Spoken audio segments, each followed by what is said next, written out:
Well, here I am. Finished the 40 days of grief. I was hoping I would wake up this morning and there would be fluffy, rainbows and unicorns and butterflies. And no, that's not the case. But it's okay because I have learned a lot of things these past 40 days. And Missy, thank you so much for encouraging me to do this. I think the one thing that I've learned the most is the value of holding space for grief. When you're in this process and you're dealing with tremendous loss, such as what I'm dealing with right now, 32 years of marriage, undoing that, it brings you into a new space. And it's a heart shattering space, but it's also the space where love can come in and hold those pieces together. So, some of the things that I've learned during these past 40 days is what I've just said. You need to hold space for these things, regardless of the loss of what you're dealing with, be it a marriage or a loved one who's died. And realize that this is a process. This is not something that you get over or you just learn a new with it. And I'm just beginning at this process of going from a we to me after most of my life being in a relationship with Jay. So the other thing that I've been thinking about, and I really appreciate this, people have sent me memes or encouragement. You're so strong and tap into your inner badass and, blah, blah, blah. That's really important. The whole Phoenix story is really important when your life has been burned down to the ground, that, to rise up out of the ashes. But I think we try to shortcut the pain of the grief by adopting that. I mean, I can't imagine in indigenous cultures where the people are more tied to the earth and one another and the rhythms of life, that when somebody dies, they're like, hey, you're strong, be a badass, you're going to get over it, I think that's a really Western way of thinking. And there is a time and a place for that. But please, when somebody's in the midst of grief, it's not the time to tell them that.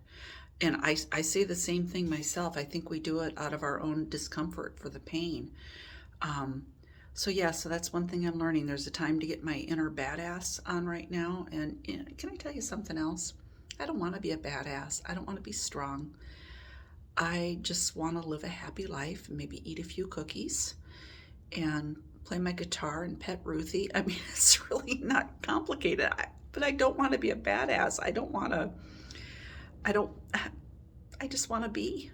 And, you get tired of being strong where you're just like, can we just be? Can we just be present in the moment and focus on gratitude for what we have? And so, yeah. So, one of the other things that I've learned is how busyness can distract you from the grief process, be it, whatever your go to is. Maybe it's shopping, maybe it's, for me, it's reading and exercise.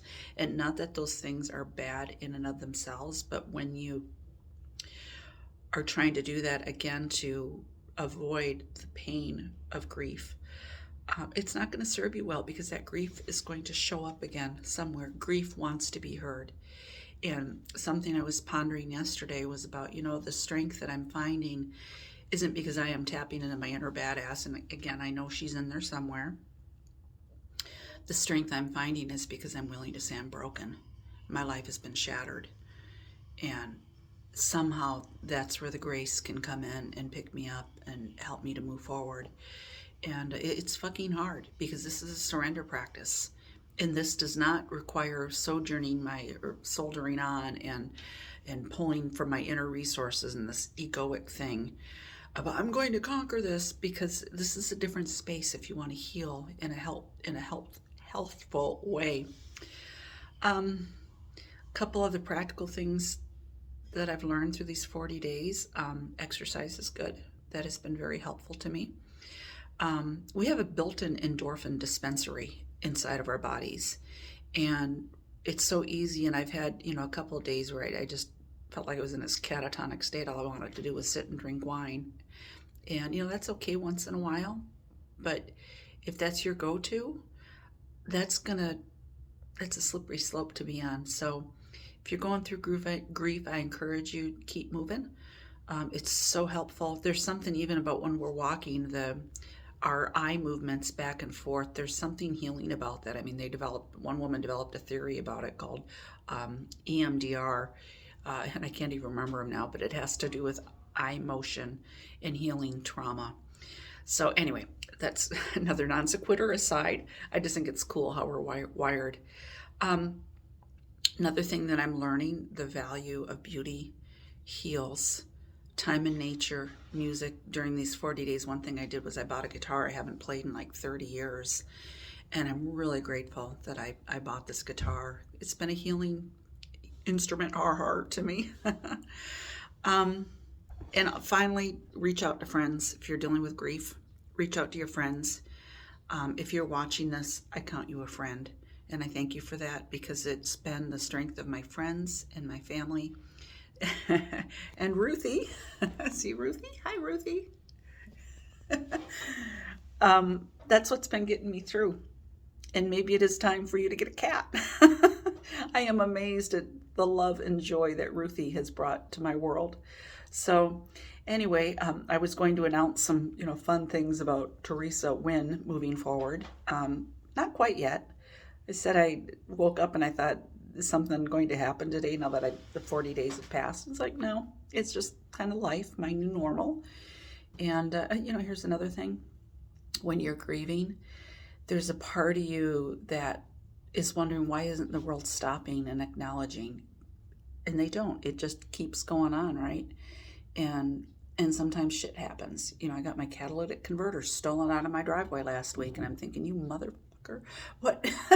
Don't you know I've got enough on my plate right now? And no, they don't. People are just going on. But if we can have these conversations about grief and sharing our stories, I absolutely believe this is where the healing comes for humanity. So anyway, it's Tuesday, October 26th, and I'm done with my 40 days of grief. I'm looking forward to my friend coming and staying with me. We're going to have fun. We're going to see Mark Anthony. It's going to be a good time.